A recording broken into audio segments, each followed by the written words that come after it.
তো আবার আপনাদের সামনে হাজির হয়ে গেলাম রান্নার ভিডিও নিয়ে। তো আজকে যে আইটেমটা রান্না করা হবে সেটা আমার সবচাইতে পছন্দের একটা আইটেম।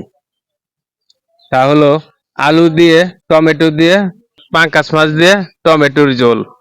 তো তাহলে চলুন আমরা দেখে নেই কিভাবে গ্রামীণ পরিবেশে পাক করে। প্রথমে মাছটাকে খুব ভালোভাবে ধুয়ে নেওয়া হচ্ছে যাতে কোনো ময়লা না থাকে।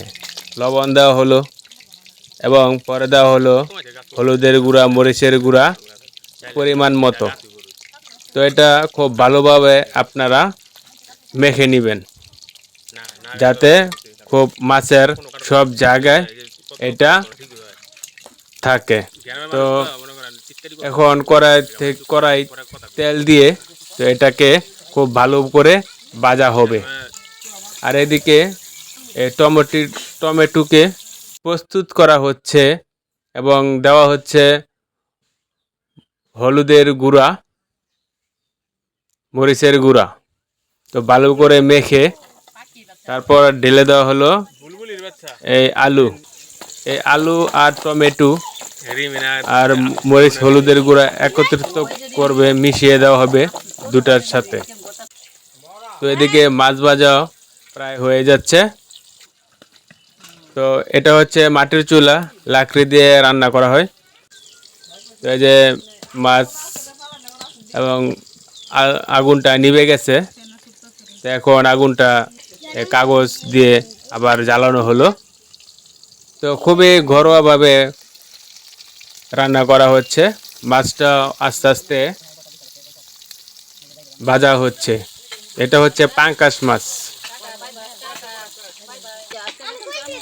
সাদা চালের ভাত হয়ে গেল আর মাছটাও আস্তে আস্তে ভাজা হয়ে যাচ্ছে। তো আগুন জ্বলছে খুব সুন্দরভাবে। এই মাছটা এখন উঠিয়ে ফেলা হবে।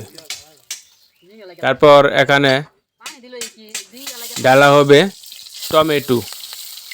এই টমেটো ভাজা হবে। তারপর এটা নামিয়ে পর আবার আলু দেওয়া হবে। তো আপনারা দেখতে থাকুন কিভাবে এই ঝোলটা রান্না। এটা হচ্ছে আমার বাড়ি। আর ওই যে দেখেন লাবি ভাই ওই জায়গায় দাঁড়িয়ে আছে।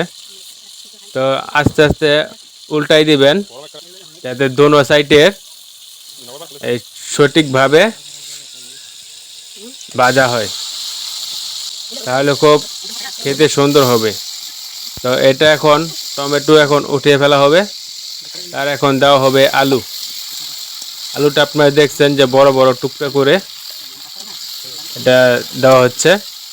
আলুটা এটাকেও সুন্দরভাবে জাল দিয়ে মোটামুটিভাবে সিদ্ধ করবে।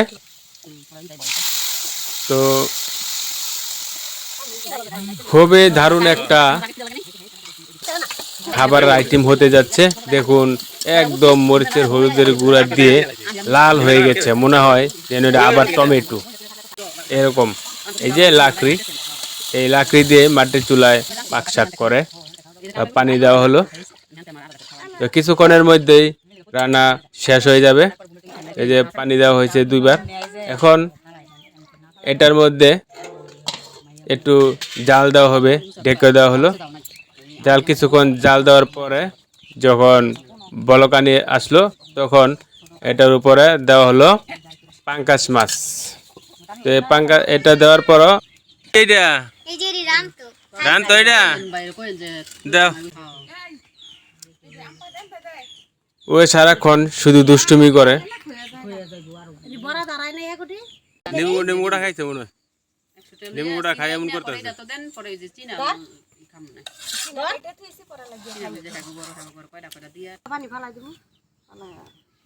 চারিদিকে রান্নাটা কাছাকাছি চলে আসলো। তো এখন দেওয়া হবে এটার মধ্যে টমেটো। শেষ হয়ে গেল রান্না আলু দিয়ে এবং পাঙ্কাশ মাছ দিয়ে টমেটো দিয়ে ঝোল। এই সে ফাইনালি শেষ হয়ে গেল আমাদের রান্না। তো ভালো থাকবেন সবাই।